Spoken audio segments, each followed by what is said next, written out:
Good morning, everybody. Welcome to this week's Get Unhooked for Families coaching call. This call is a weekly call on Thursdays from 11 to 12, uh, and that is Mountain Standard Time.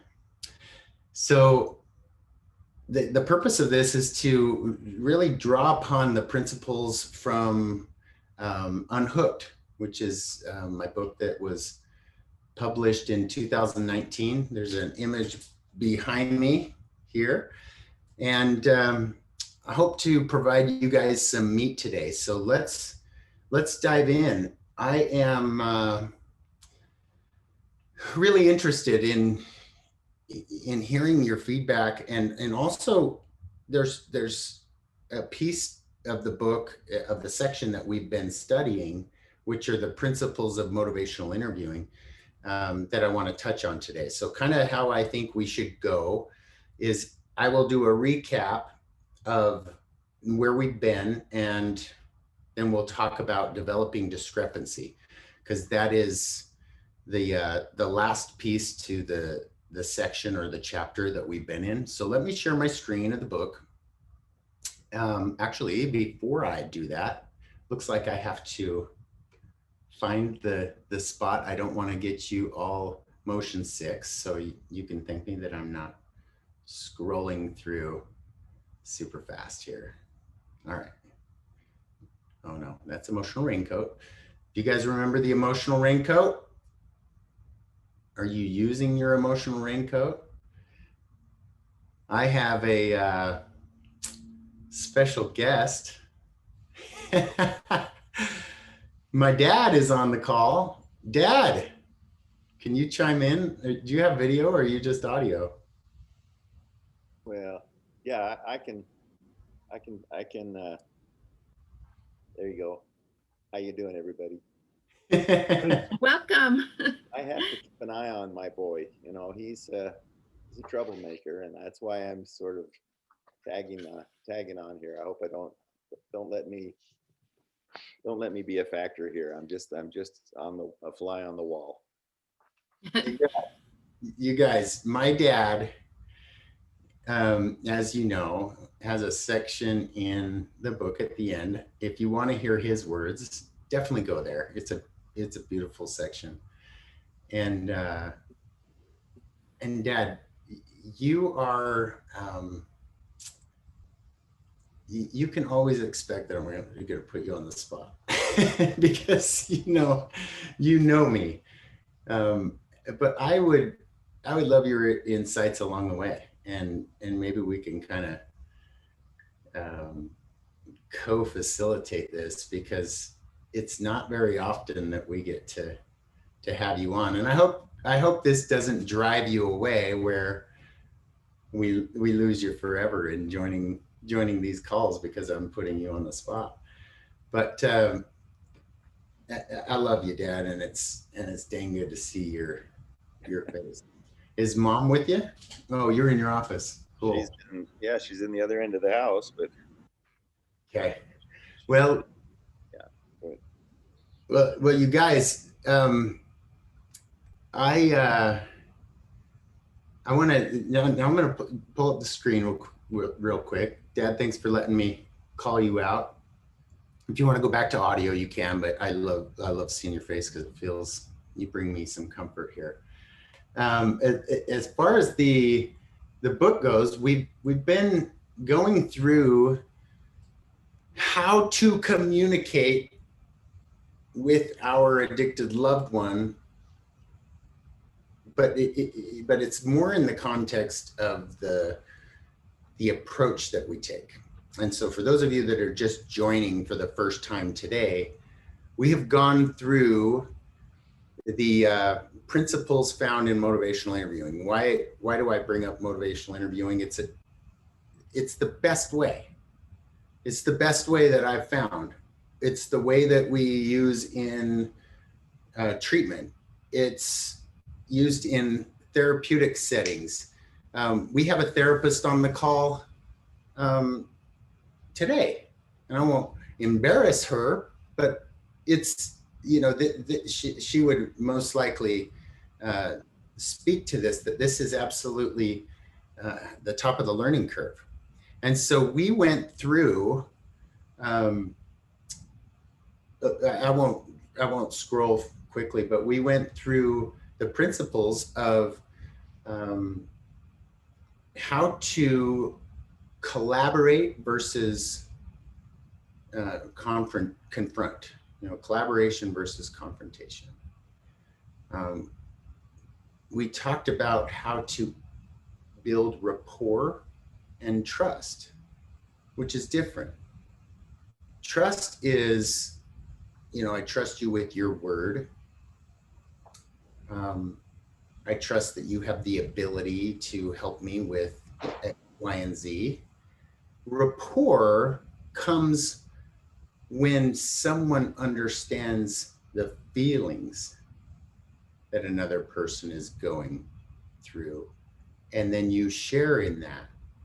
And since my dad's on the call, my dad and I um, struggled with trust for years. Wouldn't you say, Dad? You don't have to respond. You can just nod or validate what I'm saying. You didn't trust me. No, not at all. It's hard to hear you, so maybe speak up a little bit. Okay. Um, but we, and I'm going to come to you, Dad, here in a second, just because I think we ought to talk about this dynamic. But when we both got into a family program in my last rehab, hopefully hopefully I don't have to go back through. I'm doing what I can today to live my recovery so that I don't ever have to go back. But let's just say my last rehab, um, we both got into action. So my dad had effectively gotten off the beach and was working on that. I don't think it's an event. It's definitely a process of how to get off the beach and how to um, put on the emotional raincoat. But trust did not happen as soon as I got sober, did it, Dad? No, it took a while. It took a while. Do you remember when you first started to trust me?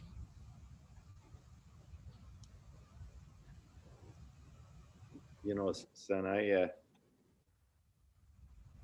don't think there was a moment in time that I can put my finger on. I just felt, I just felt like you had, you know, you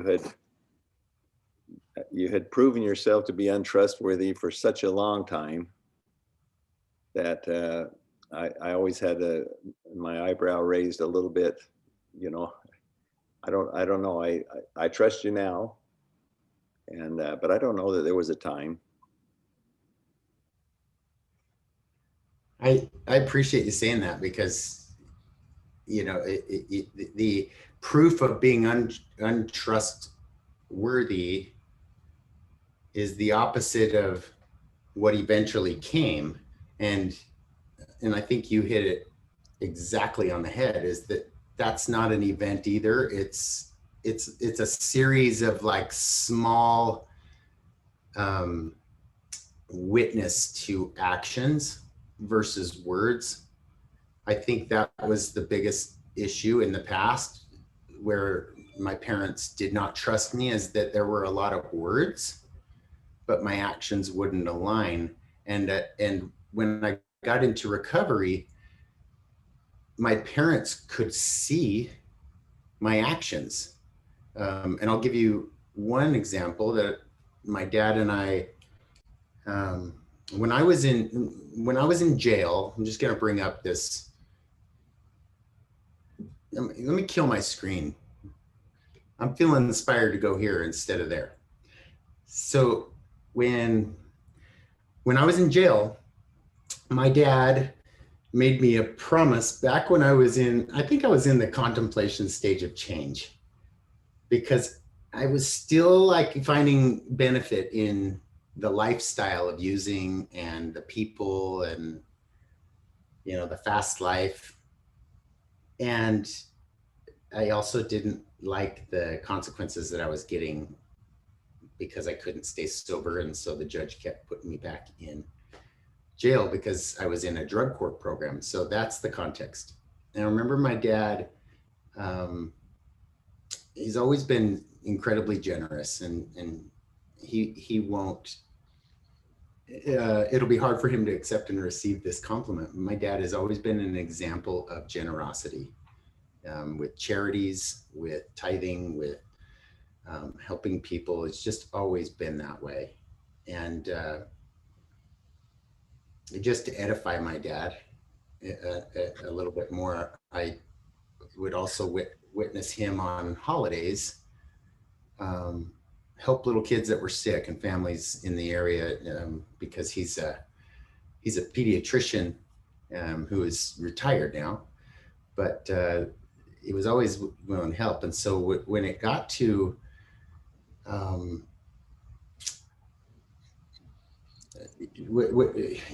I could keep edifying you, Dad. I'm gonna throttle it back. Thank you for sitting through that, because I know that's not easy. But when my dad was talking to me one day in jail, he wanted to inspire me to change, and one of his efforts was, let's take a trip together.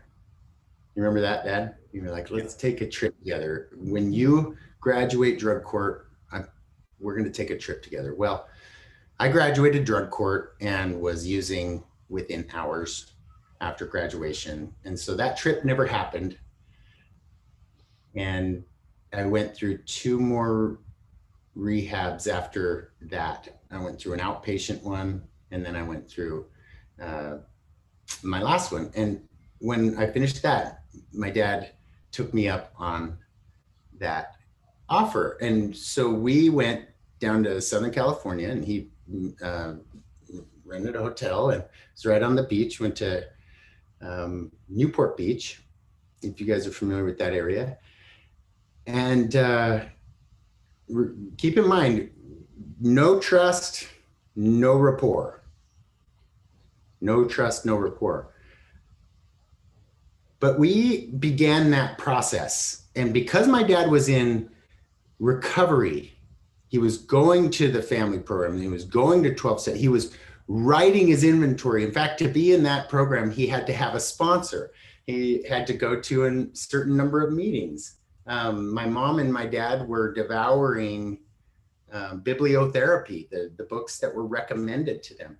So they were in action, which is the whole point of my book, Unhooked, is to take your focus off the recovery of your addicted loved one and get to work on your own transcendence. Get unhooked yourself from being sucked into the vortex of what your addicted loved one's life can do to you and all of your life domains. And on that trip,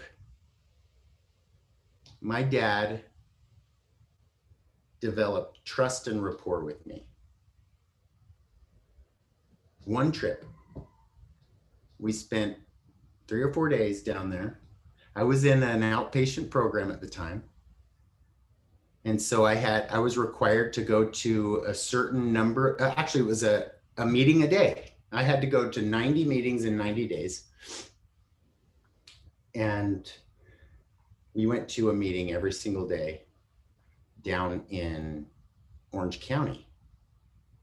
And we went to the Alano Club that was up the canyon at Laguna Beach. We went to another meeting somewhere else. And that was kind of a cool adventure, because my dad and I didn't really talk as I was growing up. We did a lot of fun things together. We took trips together. He was very good to me, very good to my little brother and I. Some of my fondest memories is he'd take me motorcycling. And we did a lot of great things. But my whole point of bringing this up is that I've got my dad right here, and I'm sharing how he and I had no trust and rapport as I was growing up. because he didn't understand the feelings that I had, and I didn't understand the feelings that he had. So therefore, we had no rapport. That's I fair. will say I always trusted my dad, though. I want to say that he never. I mean, growing up, he didn't break my trust. I always trusted my dad. He did what he said. He had integrity. Sorry, Dad. What were you saying? No, I think that's fair. I think that where I think trust came in gradually was when we started to communicate. So I mean, that's very fair.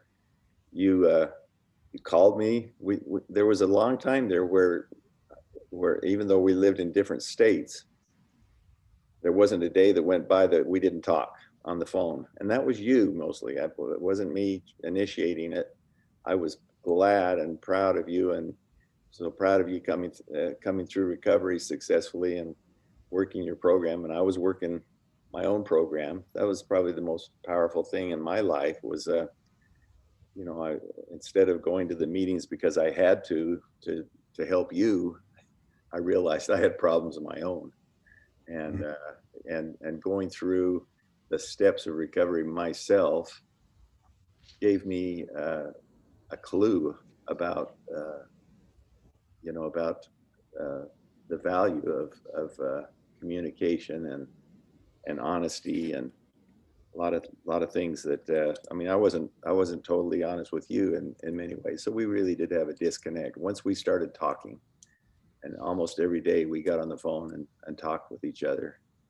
And that was that. I mean, that when you do that, you begin to trust each other because the honesty comes out. Yeah.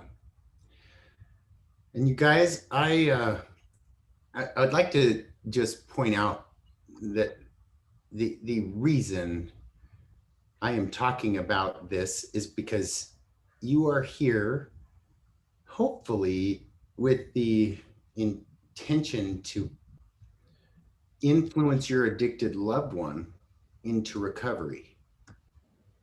And I want to guide you in how you do that the right way by highlighting the example of my father in the moment, because he's on here.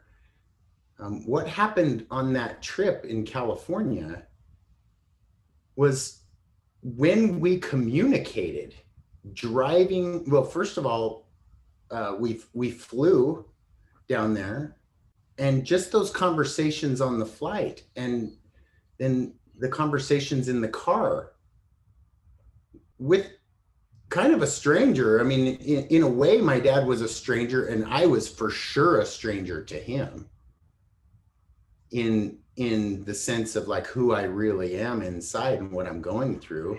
And remember in the book where my dad also explained that he had a lot of anger and a lot of resentment around it, which frankly is justified. I think the gift of recovery was he was able to learn how to walk through that anger and to process resentments. But the point that I want to make here is my dad built rapport with me, and he began to influence me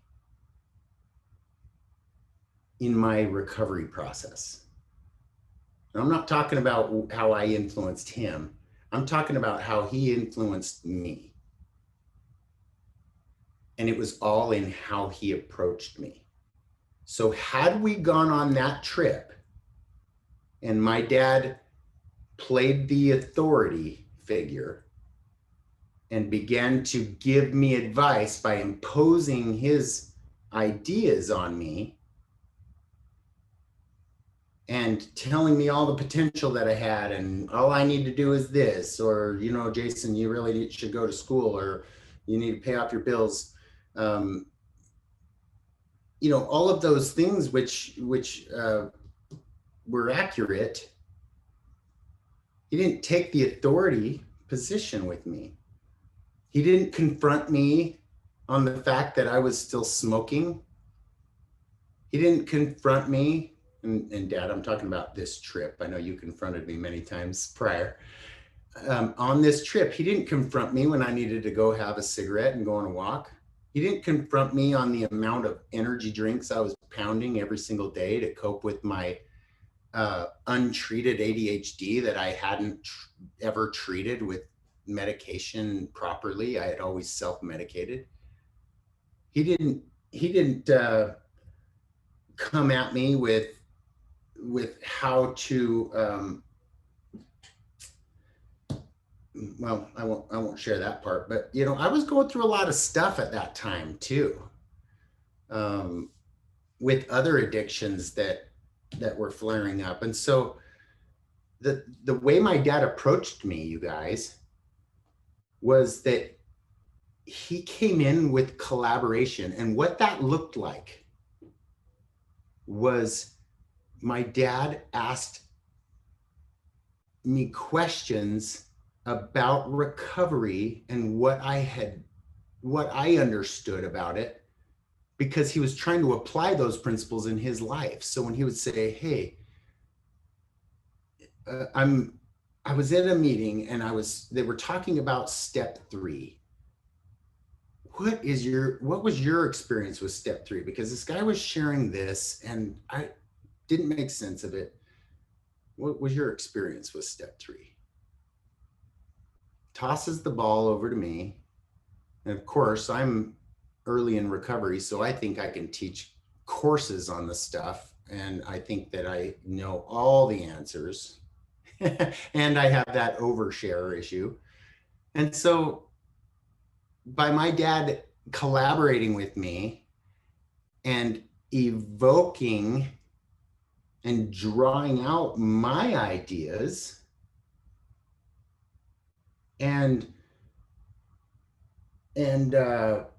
supporting my self-efficacy rather than him telling me how to do recovery, he's supporting me that he and I are in the same boat and we're working on the same stuff, because we're not working on drugs and alcohol anymore. We're working on improving ourselves. We're working on what Shauna talked about last week, which was becoming the best version of ourselves so that we can influence our addicted loved ones the right way. And as my dad approached me that way on that trip,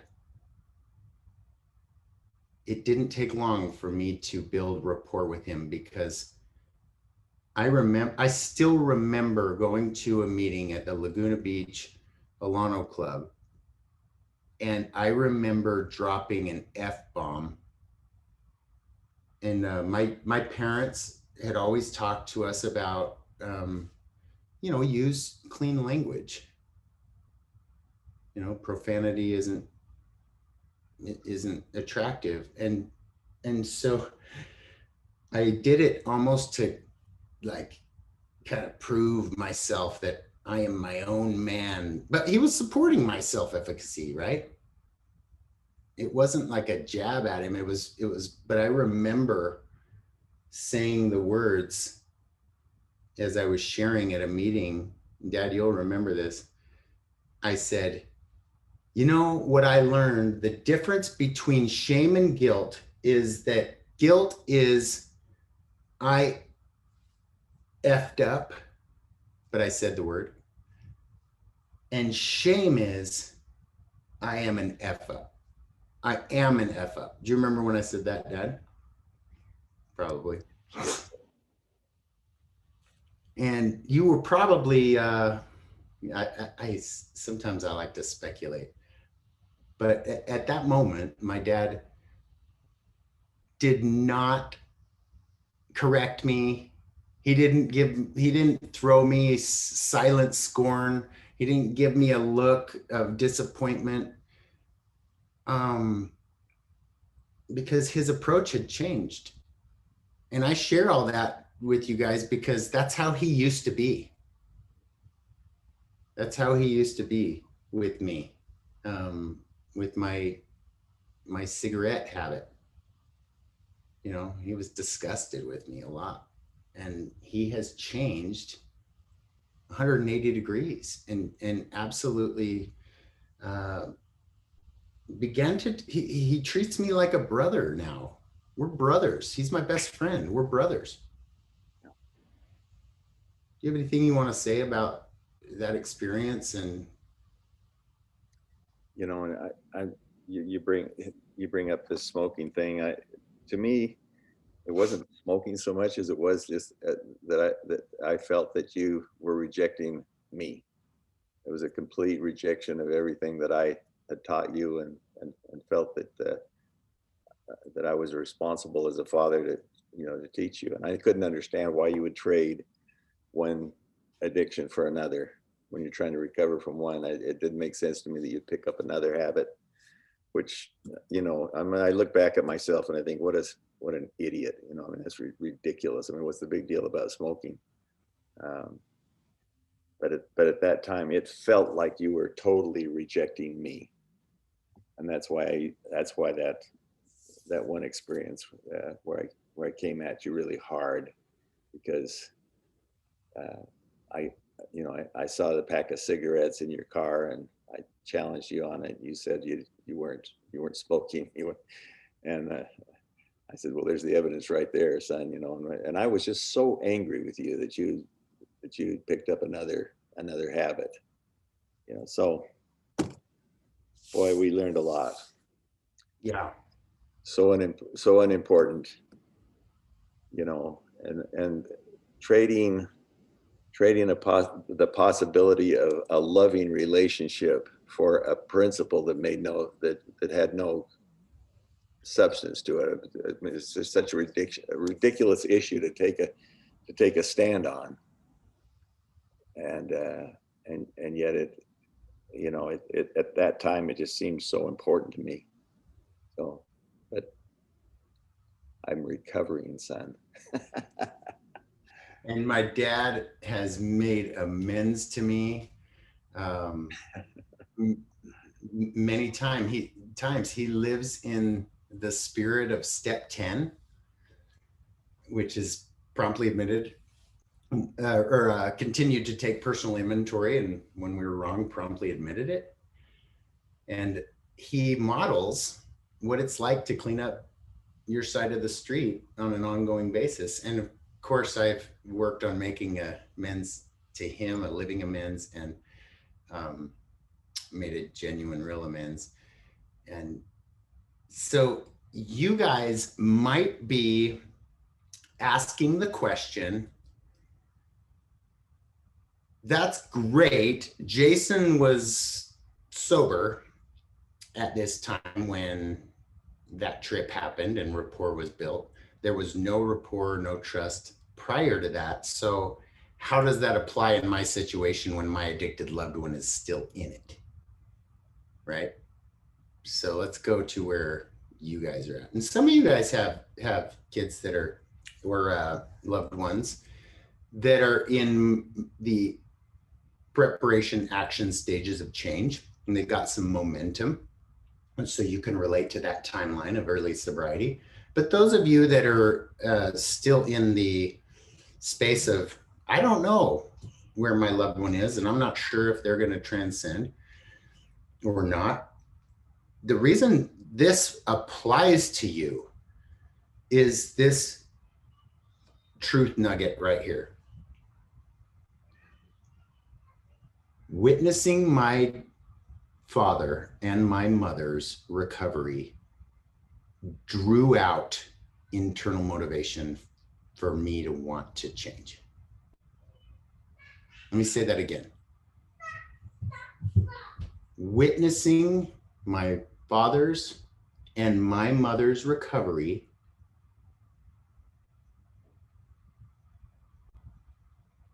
drew out internal motivation for me to want to change.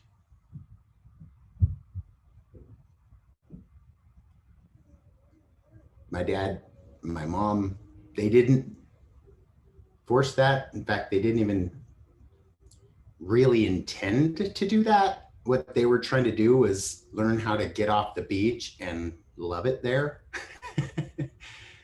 and they were working on their relationship, and they were working on their emotional sobriety, which is what the definition of recovery for me is emotional sobriety, which applies to you and it applies to your addicted loved one, is how connected, how aligned are we with the sunlight of the spirit on a given day, or how tangled up and how anxious and how afraid and how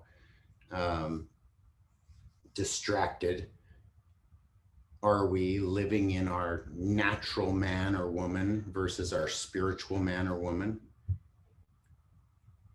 That's the daily battle, you guys. We're not battling addiction so much, or drugs or alcohol.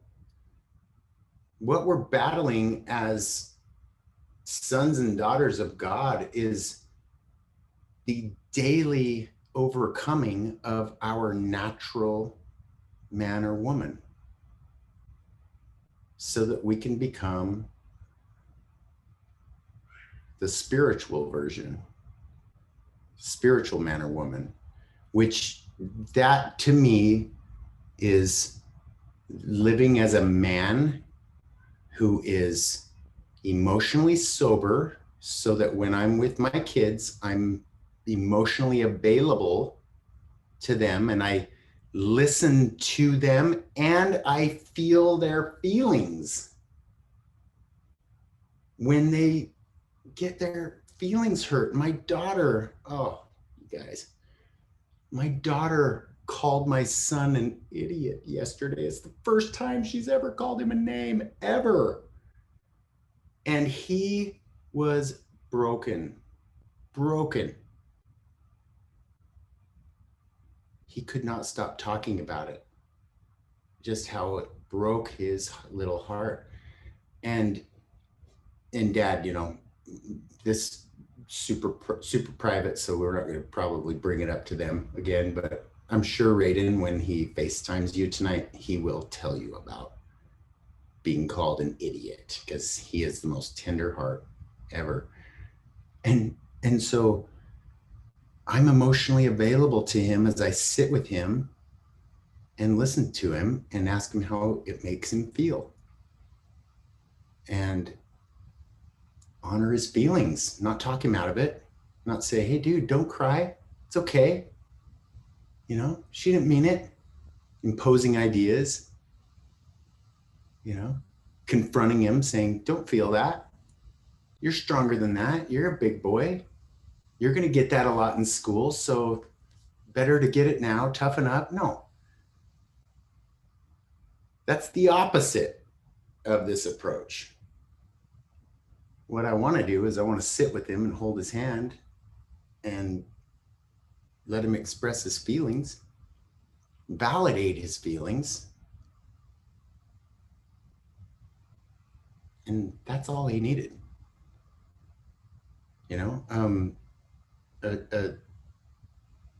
A spiritual man looks like me having a conversation with my wife and living in the spirit of step 10, which means if I say something that, doesn't make her feel good, or if I treat her small, that I own that and I recognize it and I validate what she's saying. And this happened last night. And I said, you know what? Or 2 nights ago, say, I'm sorry. Like, I will look at that. I will work on that. So all of this recovery applies to you in becoming the version of yourself that is emotionally available to people, so that you're not so obsessed about what your addicted loved one is or isn't doing. But in order to get here, to be emotionally sober, which by the way is the way you influence the right way. You model what recovery looks like so that your addicted loved one will want what you have. And emotional sobriety is earned through understanding that you have limitations on your influence, what you can control and what you can't control. And in family group, I talk about the hula hoop of influence. What's in your hula hoop, you can control. And what's outside of that, we try to control, but we have to recognize where we end and others begin. And that is getting off the beach. Getting off the beach also consists of physical boundaries and emotional boundaries. Physical boundaries for us started when my dad put an alarm system on his house. The backstory to that is I was the one who convinced my parents to get the alarm system on their house. And of course, I didn't tell them it was for me, but anyway, they got an alarm system for their house. That was one way they started the physical boundaries. They changed the locks. Oh, by the way, the alarm system didn't work at first because I had the code. So anyway, but eventually they changed their code. They changed the locks on their house. They gave me a rule that when I was over, and this is when I'm in active addiction, when there's no trust, I wasn't allowed to go into any of the bedrooms or the private quarters of their house. I was now considered a guest in their home. This is the home I grew up in. So all the bedrooms, I lived in all the bedrooms were mine at one point, I think, except for my sister's. And I could only go in the common areas. I remember that. And of course I reacted to that. I did not take that very well when they gave me that boundary. I'm sure I made them feel guilty and made them feel like they didn't love me and made them feel like that was too harsh. But the truth of the matter is because they couldn't trust me, I don't know why they couldn't trust me. I mean, I only stole a couple $100 out of my mom's underwear drawer, and I only took my dad's rare coin collection to the pawn shop and got like $50 for it. And I only pawned some of their other valuables, and I only got a virus on their computer because I was looking at things that attracted a virus, so they had to get a new computer. I don't know why they didn't trust me. Like, I thought it was overkill when they gave me those boundaries. And to be honest, like, I'm being facetious, but to be honest, that was my mentality at the time. That's the mind of an addict. Entitled, no accountability, self-absorbed and self-bondage, victim. Why would they deny me access to their bedroom? I'm their kid. Granted, I was like a 28-year-old man child, but you guys, like, this is real. Like, so that was the first boundary. Dad, did you want to comment on that? I saw you unmute. It just reminded me of the time that you were living in the basement trying to sober up, and we allowed you down there to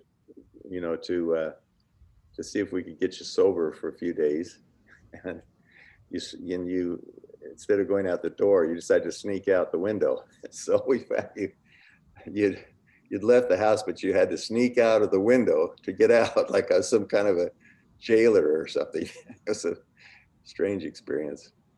Insanity. Why did I go out the window? in the basement instead of out the door. I was an adult. And I had a car in the driveway.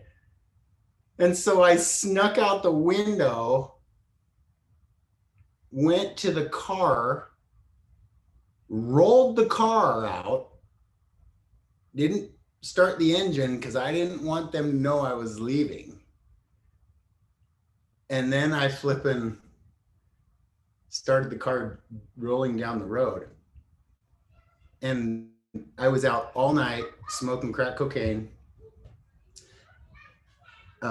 Because anyway, I won't go into all that, but I got a text in the morning from my dad, and he was like, "We noticed you snuck out the window.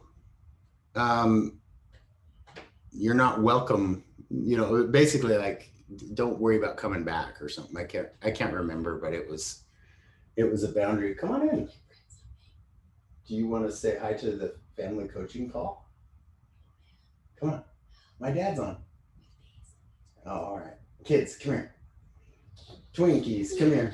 I just want to introduce you to the loves of my life real quick.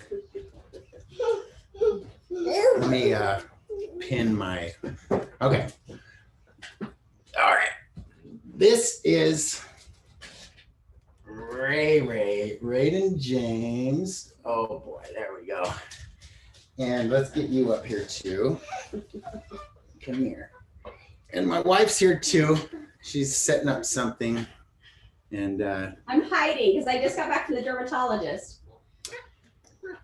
So my sweetheart Bryn. This is, so Indian Raiden, they're looking at themselves as if they're in the mirror. So that's why they're doing faces, because they see themselves. But Raiden, I want you to say hi to all my friends. Hi. Indy. These are the loves of my life.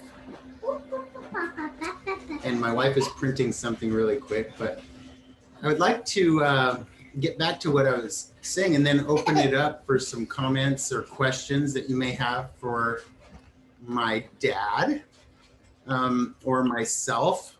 And I believe my sister Melissa's on too. I would love Melissa's perspective. So I am going to excuse these guys because we need to, let's go. Hey, say goodbye to everybody. Goodbye. Say goodbye.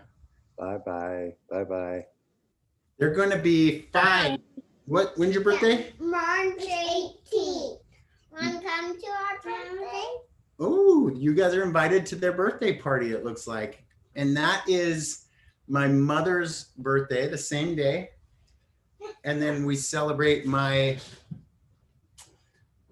sobriety birthday on the 19th, the next day. So, Raiden, will you close the door? Thank you. Thanks for being flexible on this coaching call. That's how we roll around here. My sister, Melissa, is on the call. And Melissa, can you hear me? I don't know if she's in a place that she can talk, so I won't wait. Yeah. Oh, there she is. Are you in a place? I'm home. You're in a place. Okay. As you get situated, I'm going to come to you and just kind of get your thoughts on this. But you guys, just to finish my thought on that is, after you set up your physical boundaries, then it's all about working on emotional boundaries. And that's really what we're talking about, is getting yourselves in a place where you can experience the metaphor of the emotional raincoat when stuff comes at you. I see Nanette is on here. I see Scott Baldwin is on here. I see Connie, and you know, some of you guys have experienced this recycling, and it's really hard to ride that emotional roller coaster over the years, especially when, you know, the contemplation stage of change continues to be visited. And it can be agonizing, especially when you live in fear. So that's where the boundary section comes in, and really understanding relapse, that relapse is a way to resolve ambivalence. A lot of times it's not the end of the world.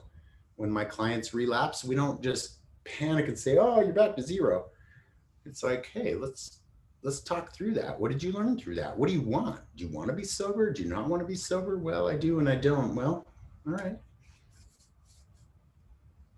Okay. You know, and then we go from there.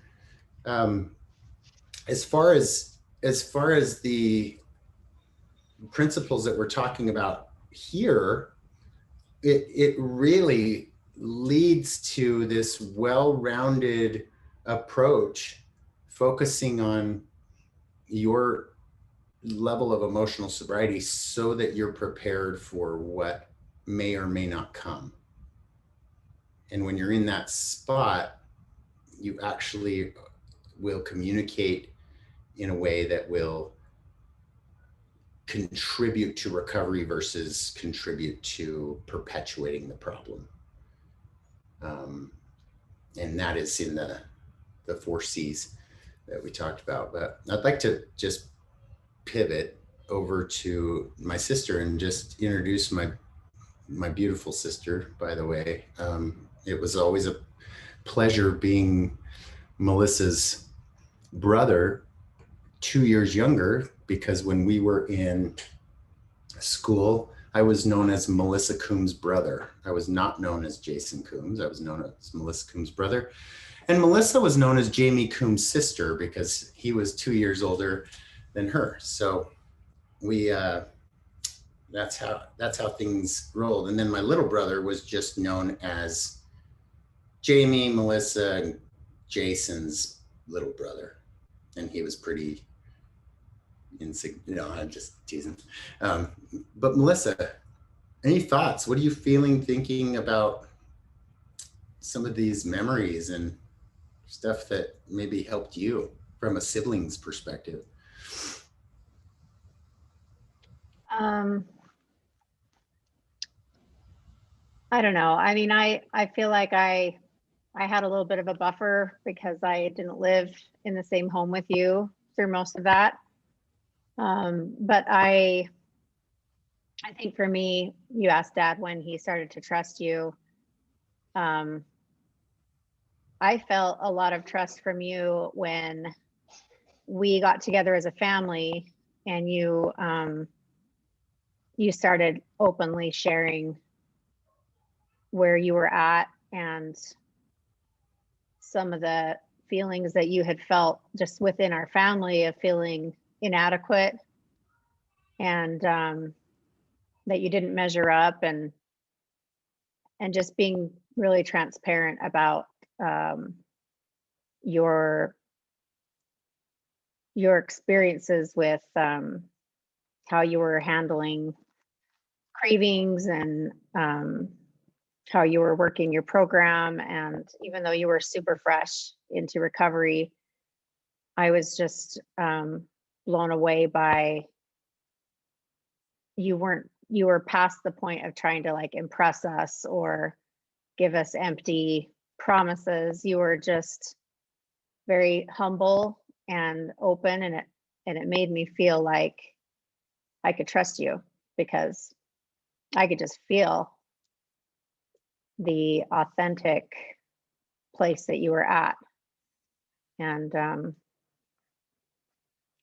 so yeah, I felt like I learned a lot from you during that time because you helped our whole family learn how to be more honest and more supportive of one another. And the one thing that I think our family benefited a lot from is I knew that you know, when you would get better, I knew that your life would be better, but I didn't realize how much it would help me and my life and my relationship with my parents. And, you know, I remember before all this happened, feeling like I couldn't share certain things with my mom or dad, and feeling like, you know, I had little kids at the time and I felt like I had to always paint this great picture to them of how things were going. And I couldn't admit when I had to walk out of church because we were all coming apart at the seams and I had to go home because my kids were falling apart, and or things that I just didn't think they would, you know, if I was worried about my kids and worried about how they were doing, I felt guarded about what I could share with them and not be real. I felt like I sort of had to protect that and portray this, we're great, we're fine, we're doing really well. And I feel like as my mom and dad went through this process with Jason and they learned how to be more okay with us not being perfect, I was able to start building a real relationship with my parents and my brothers that was so much more meaningful. And so that's one thing I didn't see, is how much it would benefit our entire family and how much it would help me with my children, and just kind of getting rid of those bad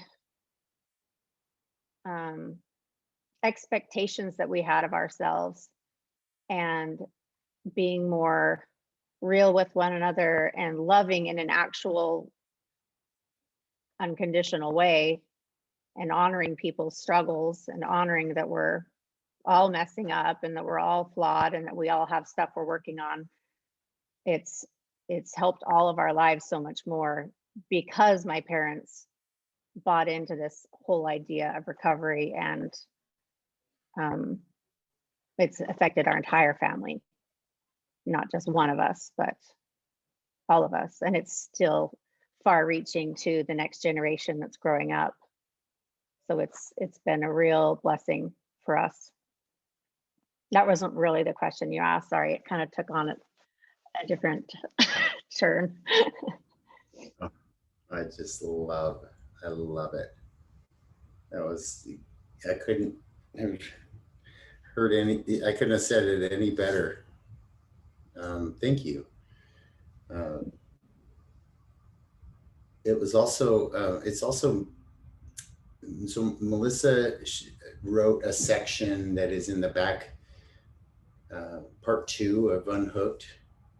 If you want to reference that, she talks about an experience that I think relates to the trust piece. And I'd like to bring that one up. It was when Melissa was living in Centerville, Utah, and she had a new little family. I think just had one baby at the time, and share that experience about me excusing myself to go into the restroom, and then what your husband did. And I don't want to like give it away as I'm you get the idea. Yeah. Well, this is before I knew anything was going on. And so my husband just went back in the house to get something and saw Jason was in our medicine cabinet pulling out stuff. And he came out and got in the car with me and said, "That was weird. I just saw Jason going through our medicine cabinet." And I'm like, "Well, that is weird. Why didn't he just ask us if he could have just said if he had a headache or something." And I sort of just put that away in my mind, like, okay, well, Jason's never been super great with like respecting boundaries or anything. So it's like, I remember Corey taking oatmeal out of my cupboard once because he was going backpacking and he saw some oatmeal. So I thought, all right, well, whatever. But my husband that was a really big major flag for him because he'd had a friend that used to take medicine from his parents' house. And he, within the next couple of years, was in a full-blown battle with addiction and homeless. And so he saw that and thought, something's up with this. But I wasn't yet. I was still like, I didn't really believe, even when my parents first told me, I was still kind of like, no, I just couldn't really I couldn't believe it. I just loved you so much that somebody would have had to like hit me over the head to believe it. And that, my friends, is what you call denial. And I know that you probably all experienced that to a degree yourselves. But Melissa, thanks for sharing that, because it circles back to rapport, or trust, where trust, gets chipped away at with experiences like this. And especially when like there's that one moment where kind of all the pieces seem to make sense. It's like, oh, okay. You kind of see like all of the, it's almost like you break into awareness where you can't deny it anymore within yourself. And and then you go through the stages of grief and loss. And that's another coaching call. We'll go through the stages of grief and loss about that. From denial to depression to anger, bargaining, and then to acceptance.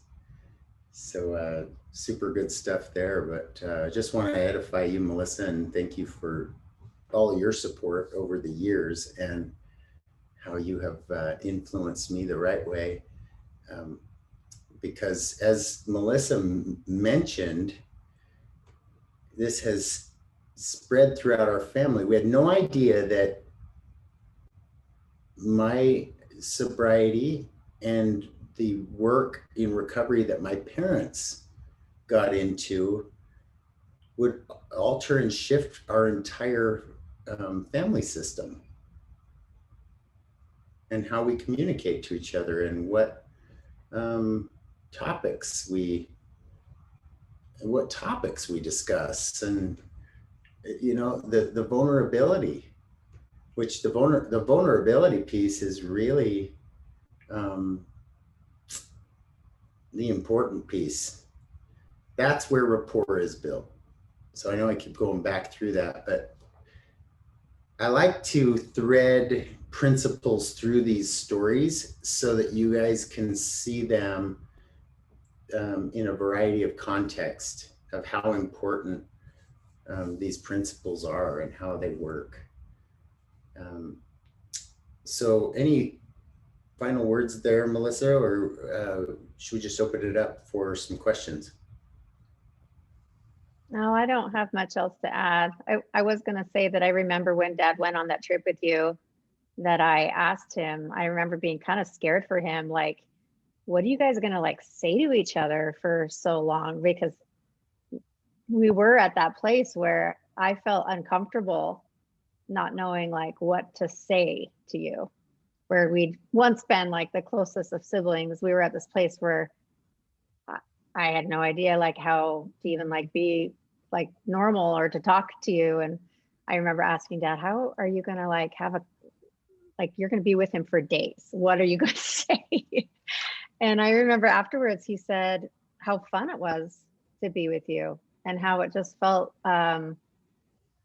really natural. And I was kind of like, this is great. But I was surprised. Yeah. And that's because my dad got vulnerable with me. built that rapport and got me talking, got me trusting him. I shared things with my dad that I would have never shared with a father figure, but I would with a best friend. And that's where that began to happen, was on that trip where I got super real and honest with him, and he got real and honest with me, and neither of us felt judgment because it was a non-judgment zone, and it was unconditional love zone, even though we were still working out the kinks of that. But I knew my dad loved me unconditionally despite any of the stuff, and he knew I unconditionally loved him. So super cool to have my sister and dad on here. We should do this every week because you guys can offer so much meat. Connie sent a chat and said, thank you for being here and sharing Mr. Coombs and Melissa. It gives me hope for my family and our future. And Bonnie said, Melissa, beautifully shared. I love it. And I just want to give a shout out to Shauna, because her Ray Ray is on the call too. She's got I'm assuming Ray Ray is her daughter, but looks like she's working with her mask on.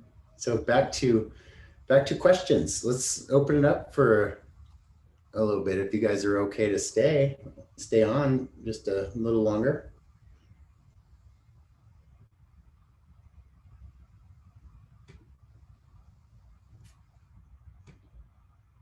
Sorry, I can't tell if anyone's raising their hands. Speak up if you do have something.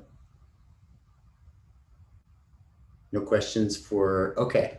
We got a question from Bonnie. And Bonnie said, Jason, did you realize you needed help?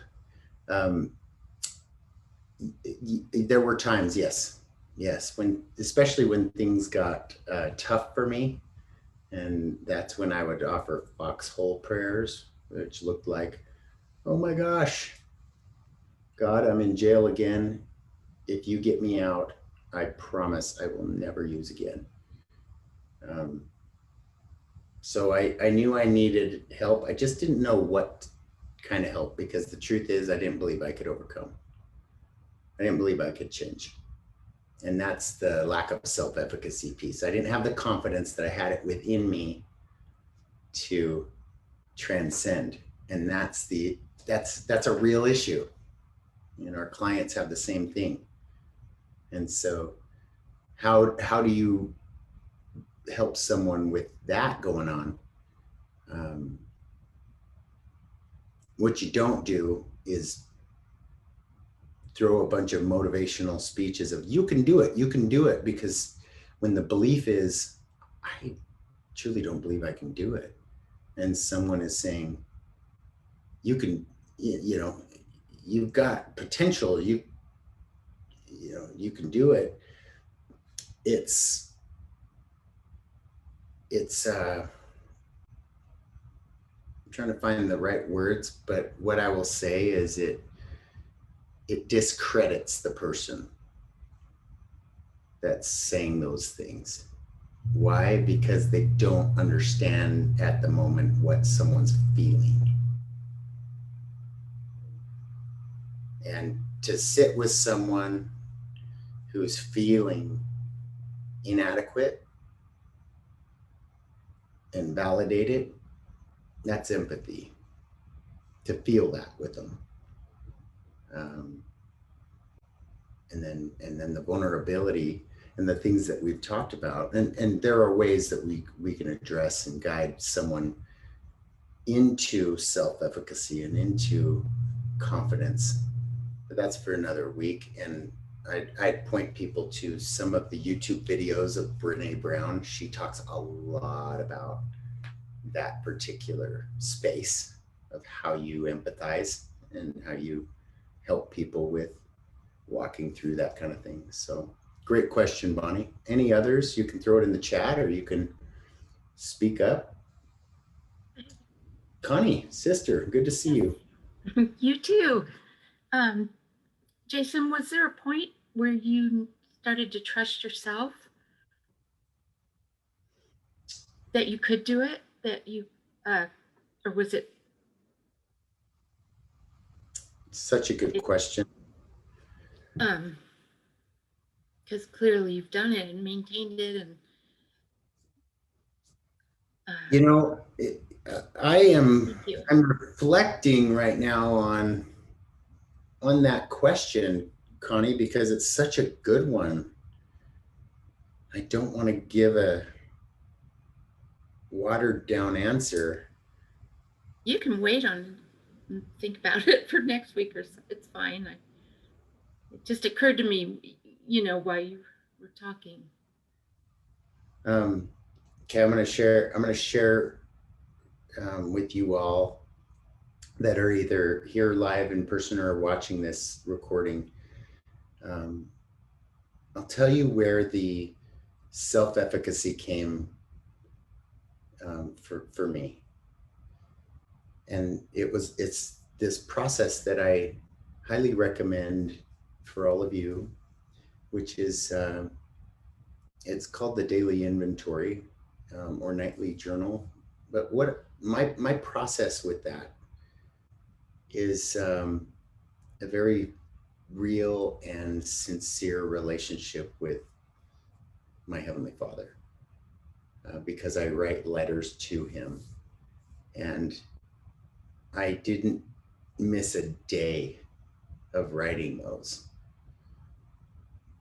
especially in that first few months. There were probably a few days missed in that first year. And as I would write them, I'd talk about my feelings and emotions of what I was going through the day. It wasn't like a journal where I was like saying, I went, played ping pong today, and then I went to a meeting, and it wasn't like a log of what I did. It was very much an internal expression of where I was at that day. And I still do it to this day. In fact, I have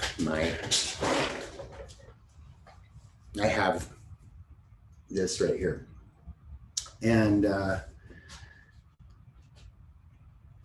have some old ones that maybe one day I can read you a couple from those early entries. I'd be happy to share them. I've shared them before in workshops just to drive this point home.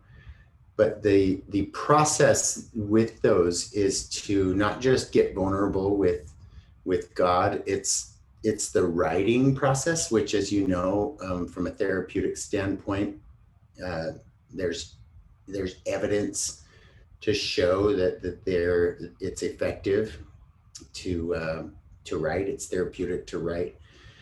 And then I would identify what character defects or what areas I was feeling were shortcomings.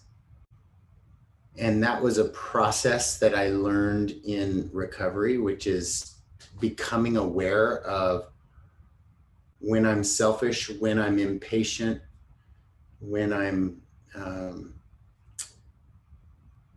greedy, when I'm feeling insecure, when I'm afraid, those things. And there's a long list of them. By the way, that list is found on that link that is brickhouserecovery.com/unhooked. You can see that list of the daily inventory. And then I ask God to remove all those.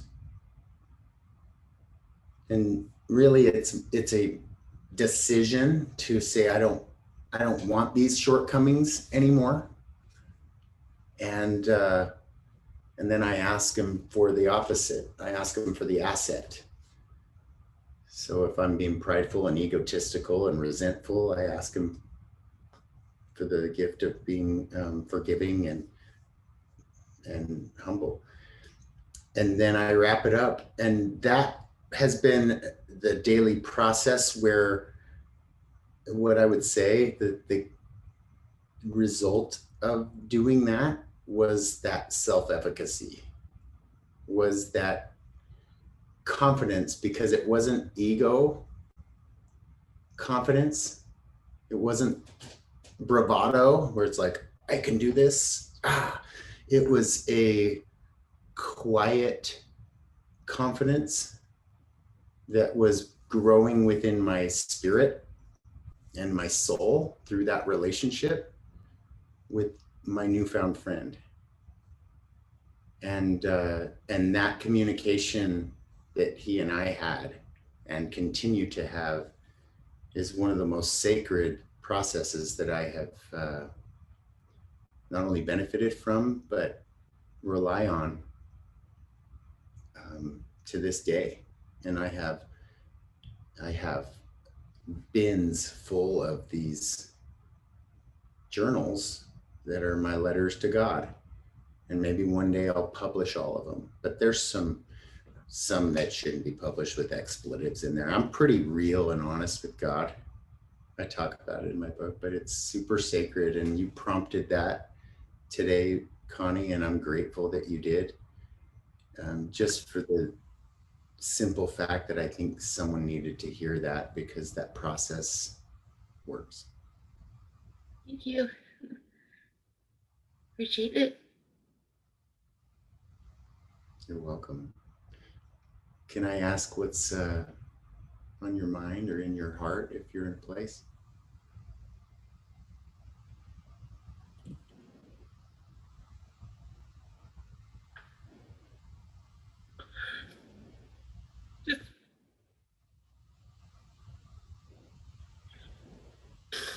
Just really powerful, the three of you. Or just have, I want to have hope for my son. Thank you.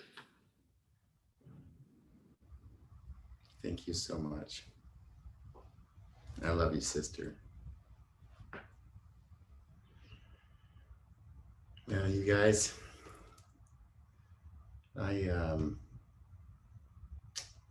I'm grateful that you are all here and experienced this special call today.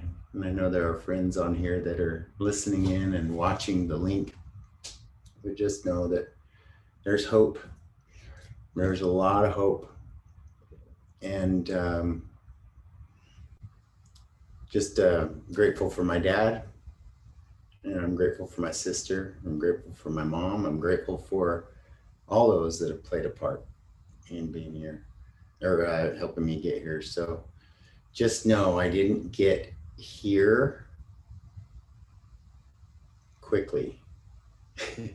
It's been a long, almost 12 years. When I say long, it's actually been quick. I just want you guys to know that there's absolute hope. So I can just feel that and see it. It's like it just brought a lot of light today. Thank you. Thank you very much. Yeah, absolutely, Connie. Thank you so much. And tell Doug thank you for to him for joining. I know he had to slip out to another appointment, but Linda, can I just check in with you, see what your thoughts and feelings are? For sure. I've been thinking a lot about the relationship between trust and rapport in my mind. And so my question, I have a question. For me, I can see rapport, understanding where my loved one's coming from. I think I can have rapport, but maybe I can't. But maybe I think I can have rapport while building trust, because the question that's coming to my mind is, can I have trust in someone if they don't trust themselves? So it's something that I maybe think I work towards when we both trust ourselves. So do you think you can have trust in someone if they don't really trust themselves? That's my question. It's a great question. And I think that would be a great question for a clinical psychologist, truly, because I don't think I am equipped to answer that. In my experience, trust is a choice before it becomes a feeling. You kind of experiment with trusting someone, like a new employee, like here are the keys. Here are the keys. Let's see what you do with them. But yeah, I'm not sure what comes first and all of that. But I think as you the idea is that you focus on rapport, because rapport,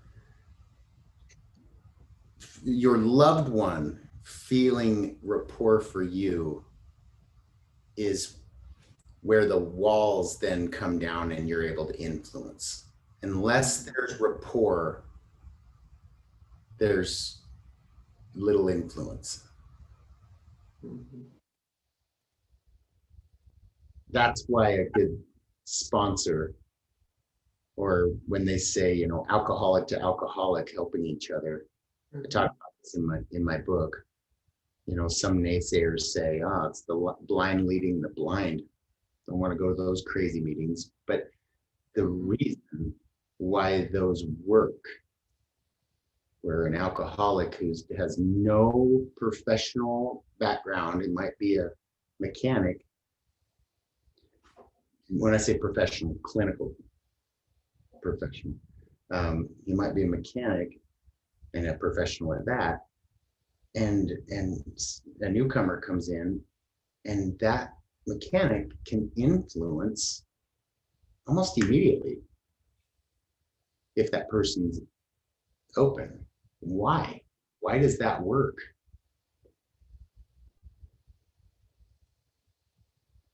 You know, they have no history of trust, but it works. So how do we model that? And how we model that is looking at why that works. Well, the mechanic provides a safe place where there's no judgment. There's, it's a place where there's empathy, because he knows either from experience or has felt the very things that the addicted person has felt. So there's an understanding of the pain on a real emotional level.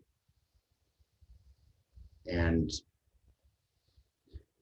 you can get there as an individual who has not experienced alcoholism, because underneath the alcoholism is feelings of self-hatred, inadequacy, like perverse pride, super, inadequacy, all of the character defects that you see in your addicted loved one. If you can identify them in yourselves, then you can begin to have empathy. It's like, oh yeah, like this is really hard for me to overcome. I bet it's really hard for him to overcome this. And then it's like, oh, okay. That's the kind of stuff that I think is important. Vulnerability, God, we should do a whole coaching session just on vulnerability. The power of vulnerability to influence others and give permission to others to be vulnerable back. Because influence happens when there's no walls. And I think that's why sometimes you guys feel influenced by these calls where you get benefit and you keep coming back. And I think that's because your walls aren't up criticizing me or tearing down the content that you're hearing. You're open. You guys are open, and open-mindedness is a big part of humility. Humility, as Kevin Hall taught me, comes from the word humus, which is Latin for rich, fertile soil. And when you plant a seed in rich, fertile soil, it has a chance to grow. So humility is teachability, is open to new ideas and new thoughts and allowing those seeds to grow. Because if you don't have that, you have crusty, hard dirt. And that's what the ego does. The ego thinks it knows all the answers, and that's what we build and crust over as people with addiction, because our ego is our freaking armor out there in the streets and out there in the attic game. My ego saved my life on countless occasions, and my ego protected me in jail. And my ego is my enemy. So it's like this love-hate thing. So how do you strip away the ego so that the real man and woman can come forward? And that process of journaling is how I've done that. That process is like the stripping away of all my character defects that are blocking me off. And then when I share that with you guys, there's vulnerability. Like, you guys know way more about me than I know about you. I'm like naked over here. And you guys know my family, you know their names. They've gotten vulnerable. They've talked about their insecurities. They've talked about their character defects, like what you heard my dad share. Like, that's vulnerability. But how powerful was his share? Like, how powerful is that to hear him say those things and own that stuff? And that's what I'm talking about. Like, I'll never forget when my mom made amends to me for the first time. She owned her stuff, like, and apologized when we were at the dinner table. I was a couple months sober, and she made amends to me for all the times that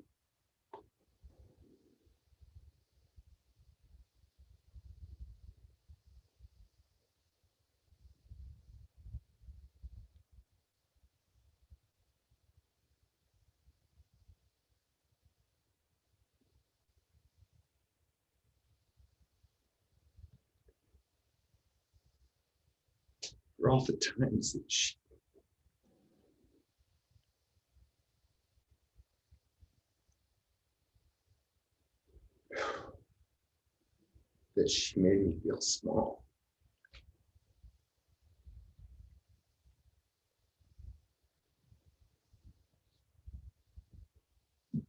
She'll never know how much that day meant to me.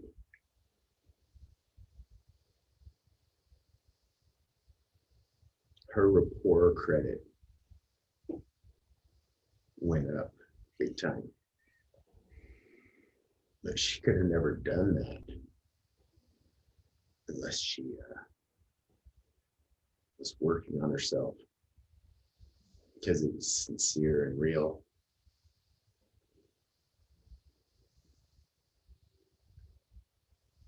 And that was healing. That was healing for me, which equates to deeper emotional sobriety for me. It's pretty easy to stay sober when you got emotional sobriety. And that's what I mean by influencing the right way, is her recovery and my dad's recovery and my sister's recovery helped heal wounds, because they took the actions to do it. Wounds that I didn't realize were there, that were blocking my progress. And we're talking about deep stuff here, guys, because it's not just technique. It's not just strategy, manipulation. Like, this is real, and this is where it happens. It happens in the context of relationships. Recovery happens in the context of relationships. Recovery does not happen in treatment centers. Recovery does not happen in jails. Recovery does not happen in buildings or in therapists' offices. Recovery happens in those relationships that are available in those places. And if there's no relationship, there's no trust and rapport, and then there's no influence. And so that's the beauty of all this stuff. You guys, I have an appointment that I have to get to, but I want to end with that note and just tell you guys again, thank you.